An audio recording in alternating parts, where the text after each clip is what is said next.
360 Strong Women. Today we're going to make a homemade black bean soup. I've prepped all of the ingredients. So as you'll see, we've got shredded carrots, we've got red peppers, some chopped celery, and some diced up green onions. Then I've got some salt-free fire roasted tomatoes, also salt-free. So I've got 4 cans of black beans, and I used cans.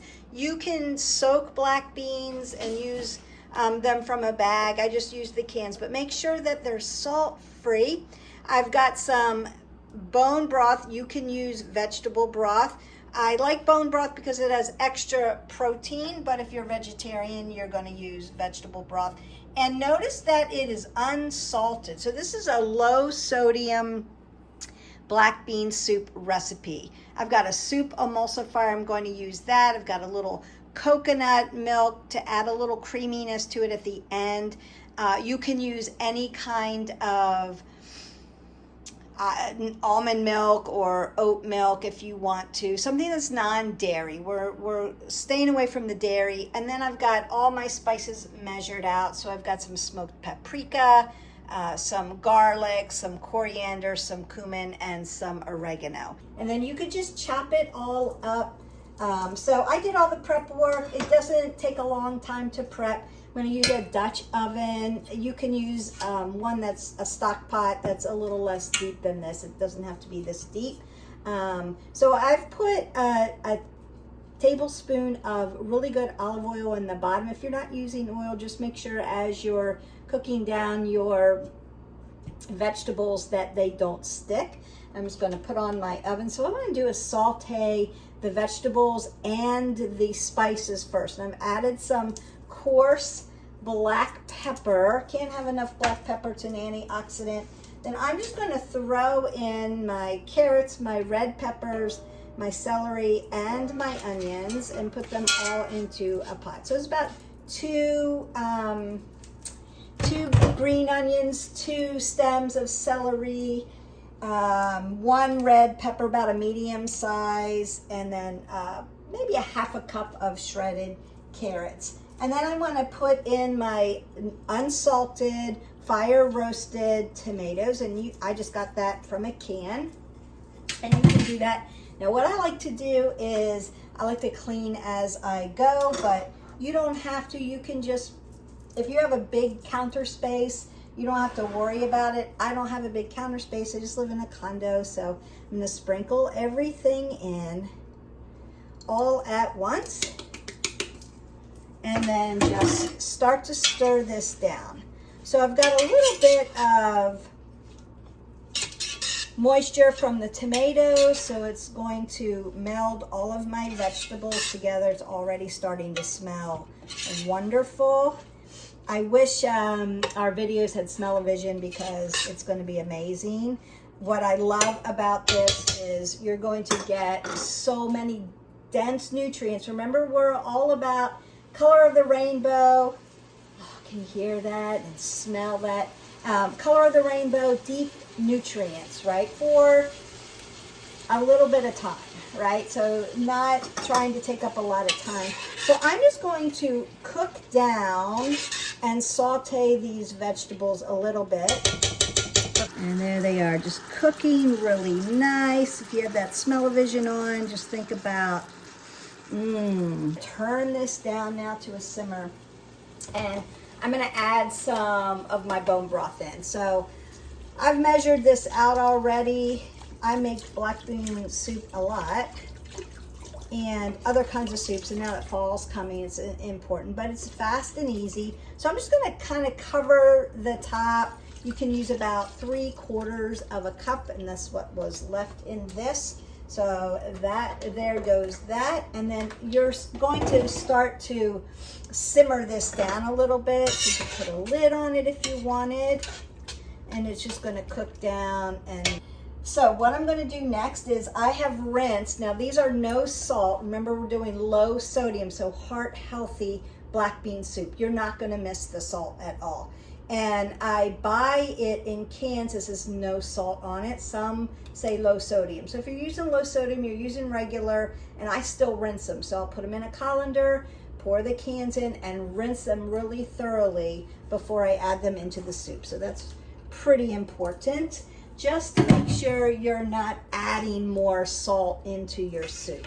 We want the goodness of the nutrients without a lot of sodium in our body. Sodium, you don't need that much. And because I have so many vegetables in here that I'm going to puree down, no one's ever going to know they're in here, although it gives you a really nice flavor. Vegetables have natural sodium in them. So if you're eating a lot of vegetables, you're probably getting enough salt. So you don't have to add salt to things. All right, then I'm going to cook this down just a little bit for a few minutes and let that sit until it starts to simmer.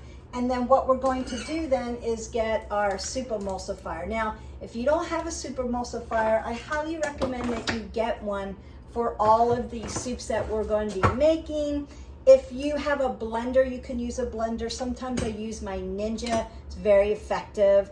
But this way, it's kind of like a one-stop shop. They're really powerful. They puree things really nice. Makes your soup really, really smooth.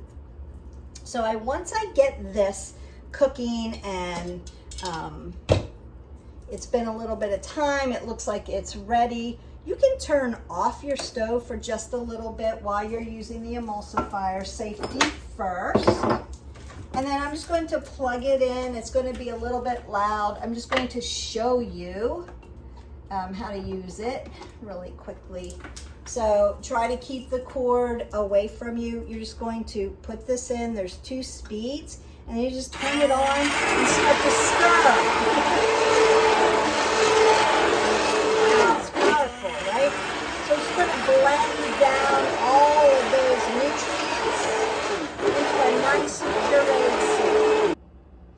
Okay, so I've emulsified my soup, and as you can see, it's deep and dense and pureed, and it's got a great consistency to it. It's really yummy, and it looks delicious, and we're going to get ready to finish it off. The last thing I'm going to do, I've emulsified, it's a nice thick consistency, is I'm just going to make it a little bit creamier. And I have got some organic light coconut milk, and I'm just going to drizzle a little bit in.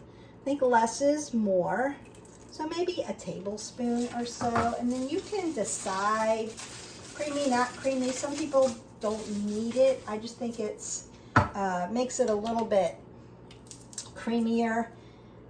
You can add almond milk or oat milk. Just trying to stay away from the dairy, because dairy, again, as I've explained in another video, they can have a lot of sugar in it. You know, the galactose, and so it can cause some digestive issues or some bloating. And then that's it. So if you're spooning it out, you'll just spoon it out, maybe grab some fresh basil and maybe some fresh oregano leaves. I just cut some from the garden. Sprinkle it on the top as your garnish, and then you've got a nice healthy soup. If you're making this for prep for later in the week, you can buy these silicone 1 cup at a time servings, and all you're going to do then is scoop your cups. There's 4 cups here, so 4 servings in here, and then you can freeze them. And so you've got meals, right? So great for meal prep. You can also make herbs like pesto in here, since the season's getting towards the end. Make a bunch of pesto, and then you can freeze them up so that you can make your pesto dishes. So really, really good. They last, they clean easy. So I highly recommend getting some of this. So I hope you enjoyed it. Really super quick way to make a very healthy, low sodium black bean soup. Let's keep eating healthy. Let's keep coming together with these great ideas of working the pillars. Remember, that's the whole of the goal for this whole channel, is for women to live 360. So that balance, that life balance of fitness or movement, nutrition, eating healthy, sleep, self-care, right? Mindfulness and breathing, releasing stress, and friendships. And so we're going to continue to keep putting out content on all of the 6 pillars. That's just lifestyle medicine. We say healthy food is medicine, movement is medicine. So all of these things that we can combine together. And I hope they're just little nuggets for you to take away. So if you're a person who already eats healthy, maybe these aren't for you, but maybe you can share them with a friend, a coworker, a family member. We all know women who struggle maybe with eating or healthy or finding simple recipes to use to make it a little bit simple, because their lives are busy. We're busy, hectic, multitasking human beings, right? So we want to help each other out in that. So don't forget to like, subscribe, and share with your friends. Let's build this 360 Strong Women community. Share all the things that you think your friends need. So until next time, don't forget to live your life 360. Bye.